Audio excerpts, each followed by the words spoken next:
लिख लो दिमाग में, डायरी में।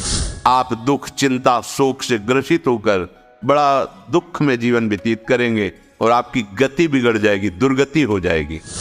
एक उपासक और एक गृहस्थ जीवन जीने वाले हर व्यक्ति को श्री गुरु जी की ये बात जरूर सुननी चाहिए। इस प्रवचन में श्री गुरु जी ने ऐसी 12 बातों को समझाया है जिनको अगर आप अपने जीवन में नहीं निभा रहे हैं तो आपका हर सही कर्म भी अधूरा ही माना जाएगा। कौन सी हैं ये 12 बातें, चलिए जानते हैं श्री गुरु जी के मुखारविंद से इस प्रवचन में। राधे राधे। उपासक को कभी इन दोषों को अपने अंदर टिकने नहीं देना चाहिए, और जो संसार के मार्ग में चल रहे अगर इन दोषों में चलेंगे तो वो जो आपके पुण्य कर्मों से ऐश्वर्य है भी वो नष्ट हो जाएगा। आप दुख, चिंता, शोक से ग्रसित होकर बड़ा दुख में जीवन व्यतीत करेंगे और आपकी गति बिगड़ जाएगी, दुर्गति हो जाएगी। लिख लो दिमाग में, डायरी में, क्योंकि ये नोट हो रहा है, आवाज डाली जाएगी, आप बार बार सुन, इनसे बचिए। अपनी बड़ाई, अपनी प्रशंसा कभी अपने मुख से नहीं करना, नहीं तो आपके पुण्य नष्ट हो जाएंगे, बुद्धि भ्रष्ट माने गिर जाएगी। अगर परमार्थ में चल रहे तो भी, और व्यवहार में तो पुण्य नष्ट हो ही जाएंगे। बुद्धि गिरी हुई तभी ऐसी बात होती है। और ये दोष बहुतायत है, ये बहुत प्रभावशाली है। अपनी बड़ाई मारना, अपने मुख से कभी अपनी बड़ाई ना करना।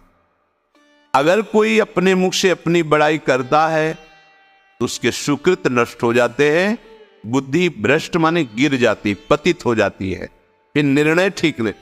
अगर हमारा सारथी, हमारा ड्राइवर मूढ़ हो तो कहीं भी हमको गिरा देगा, तो वो बुद्धि भ्रष्ट मतलब गिर जाती है, निर्णय करने लायक नहीं रहती।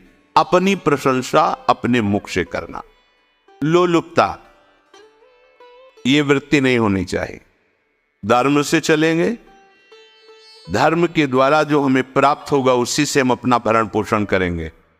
आपके बच्चे स्वस्थ होंगे, बुद्धिमान होंगे, परिवार में बहुत सुख और शांति होगी। भले दीपक की तरह जलो, बहुत काल तक रहेगी।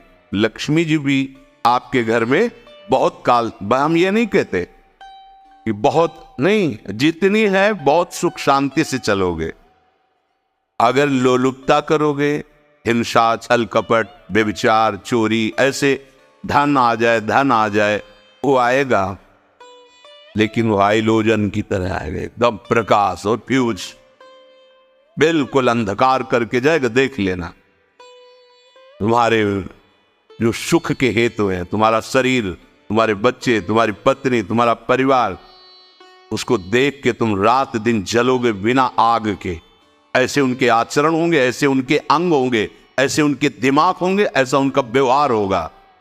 ये लोलुपता अगर उपासक में या किसी में है तो उसको नष्ट कर दे। सावधान, यदि आपका अपमान होता है तो आपको उसे सहन करना होगा, उससे आपके पाप नष्ट हो जाएंगे। जो तनिक सा भी अपमान होने पर बहुत क्रोध करके दूसरे का अपकार करने लगता है, ये आपका पतन करा देगा, ये आपको फंसा देगा, हृदय जलेगा, अर्थव्यवस्था नष्ट होगी, पूरा परिवार दुखी होगा। जरा सा अपमान की संभावना में आप किसी से भी भिड़ गए, किसी से भी, वो ये प्रवृत्ति आपका पतन कर देगी। उपासक में तो अपमान सहना अमृत है, नीचा अपमानम सुधा, पर व्यवहार में भी ज्यादा उत्तेजित मत होइएगा। ये तो कुछ मिनट की बात है, अगर आपने उसे मारा, पीटा, रिपोर्ट हुई कानून की, ओ फंसते चले जाओगे, अर्थ जाएगा, समय जाएगा, चिंतन जाएगा, बहुत तरह से हानि हो जाएगी। अगर आप सह गए तो आपका सहना उसके लिए आग बन जाएगा। उमा क्षमा सापा होते भारी, तुम्हें दंड देने की जरूरत नहीं, उसका एक कर्म ही उसे दंड दे देगा। आप शांत हो जाइए, आप सत्संगी हैं, आप शांत रहिए। द्वेष भरी बातें, द्वेष भरे क्रियाएं, उन्हीं का चिंतन करके जलते रहना क्रोध से।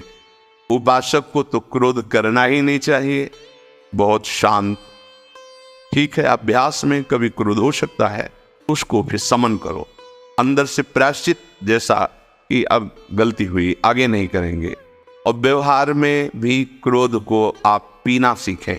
अगर बार बार आपका क्रोध प्रकट होता ही रहेगा, आपका स्वभाव बिगड़ जाएगा, आपके पुण्य नष्ट हो जाएंगे और आपका जीवन नष्ट हो जाएगा। देने वाला उतना दे देगा, आपको आनंदित रहो। पैसा खर्चा, सब पूरे जीवन का विध्वंस मचा दिया क्रोध ने।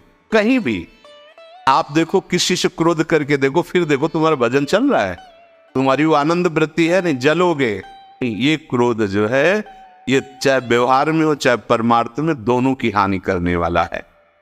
आश्रित जनों की रक्षा ना करना। अगर कोई भाग कर आपके पास आ गया है, कोई पशु पक्षी या कोई मनुष्य, आपको चाहिए कि अब चाहे हमारे पहले प्राण जाए, उसकी रक्षा करेंगे। जैसे कोई पशु पक्षी किसी भय से आपके सीमा के अंतर्गत आ गया है, अब उसकी रक्षा करनी है आपको। अगर आप स्वयं मार देते हैं या मरवा देते हैं, या आपके सुकृत नष्ट कर देगा, या आपकी दुर्गति का कारण बन जाएगा। अगर वो पाप कर्म आपके द्वारा मन में प्रेरित हो रहे हैं, संकल्प बन रहा है, क्रियाएं हो रही है, दुर्गति पक्की, पुण्य नष्ट हो जाएंगे, दुख अशांति बढ़ती चली जाएगी, कभी शांति नहीं प्राप्त कर पाएंगे। ऐसा नहीं कि जो मन में आवे सो करे। पापाचरण निडर और उत्साहित होकर करना, अगर ऐसे लक्षण है, निश्चित दुर्गति होती है। संभोग का ही चिंतन करना, संभोग में ही मन लगाना, संभोग दूसरी स्त्रियों के साथ करने की भावना रख, रात दिन बैठे बैठे बस यही चिंतन करना, गंदी बातों का, गंदी बातें देखना, गंदी बातें सुनना, गंदी बातों का चिंतन करना। फिर अन्य माताओं बहनों के प्रति काम दृष्टि से देखना। कोई आ जा रही है, इस दृष्टि से, काम भाव से देखना, भोग बुद्धि से देखना, निश्चित पुण्यनाश, दुर्गति। बड़े बड़े उदाहरण इतिहास में है, जिन्होंने ऐसा दृश्य नेत्रों से देखने की चेष्टा की, मन में संकल्प किया भोगने का, नष्ट हो गए, चाहे वो कितने बड़े प्रतापी हो। विषमता रखने वाला सब भगवत स्वरूप है। समान व्यवहार, जैसे आपके भोजन है, जो आप पा रहे वही सबको दीजिए। बैठने की व्यवस्था, उठने की व्यवस्था, क्रम बाय क्रम, पर उसको भी नीच भाव से मत देखिए। उस कोटि का उसको प्यार दीजिए, दुलार दीजिए, सम्मान दीजिए। इतनी विषमता न फैलाते रहे अपने जीवन में कि आप सबके निंदा के पात्र बन जाए। विषमता, सबको प्यार। हाँ ठीक है, पुत्र का अलग प्यार है, भाई का अलग प्यार है, पिता का अलग प्यार है, पर हमारा व्यवहार प्रीति युक्त होना चाहिए, विषमता भरा नहीं होना चाहिए। अगर हमारे चित्त में विषमता ही रही तो संसार है, प्रभु नहीं है। जीत विषम संसार, कीर्ति जग बिस्तरे। जो विषमता पर विजय प्राप्त कर लेता है, वही भगवत प्राप्ति का अधिकारी। ये विषमता बहुत बड़ी हानि है। अत्यंत मानी होना, जहां आपके प्राण कमजोर होंगे, पुण्य नष्ट होगा, आयुश्री सब नष्ट होना है, ऐसे आचरण करवाएगा गुरुजनों के साथ, महापुरुषों के साथ। ये बहुत नीच प्रवृत्ति है। अत्यंत मान प्रियता, मुझे सम्मान मिले, उत्तम प्रवृत्ति है। सबको मान देना, स्वयं अमानी रहना। दान देने की बात कह के मुकर जाना, या दान देकर पश्चाताप करना। दे दिया है, बहुत जल रहे हो, दूसरे से वार्ता कर रहे हो कि पता नहीं क्या यार बुद्धि में हो गया, हमने उसको इतना कहा था, उतना दे दिया, क्यों दे दिया, ऐसा ऐसा, मतलब अंदर चिंतन करना, क्यों दे दिया, तो दिया। इसके बाद जो आपका ये जलन हो रही, पश्चाताप, सुकृत नष्ट हो रहे हैं। दान देकर पश्चाताप करना, या दान देने की बात कह के मुकर जाना। जैसे आपने कह दिया आपको इतना इतना ऐसा, अब आप मुकर गए, ब्याज सहित तुम्हें देना होगा, ये तुम्हारी दुर्गति का कारण बन जाएगा। ऐसे ही नहीं बोलना चाहिए, बहुत होश से। वाणी एक अमोल है, जो कोई बोले जान, ये तराजू तौल के तब मुख बाहर आन। अत्यंत कृपण होना, ना परिवार को सुखी कर पा रहा, ना अपने को सुखी कर पा रहा है। एक एक सिक्का बैंक में जो मर गया। धन की वास्तविक गति यही है कि अपने परिवार को खूब उसकी अनुकूलता प्रदान करो, उसमें से कुछ हिस्सा किसी ऐसे को जिससे तुम्हें बदले में कुछ लेने की भावना ना हो। कोई साधु महात्मा, गाय, पशु, पक्षी, किसी भी जीव बीमार है शरीरधारी, उसके जिससे कुछ कभी लेने की भावना न हो, एहसान की भावना न हो, सो धन धन्य प्रथम गति जाकी, धन्य हो गया उसका धन।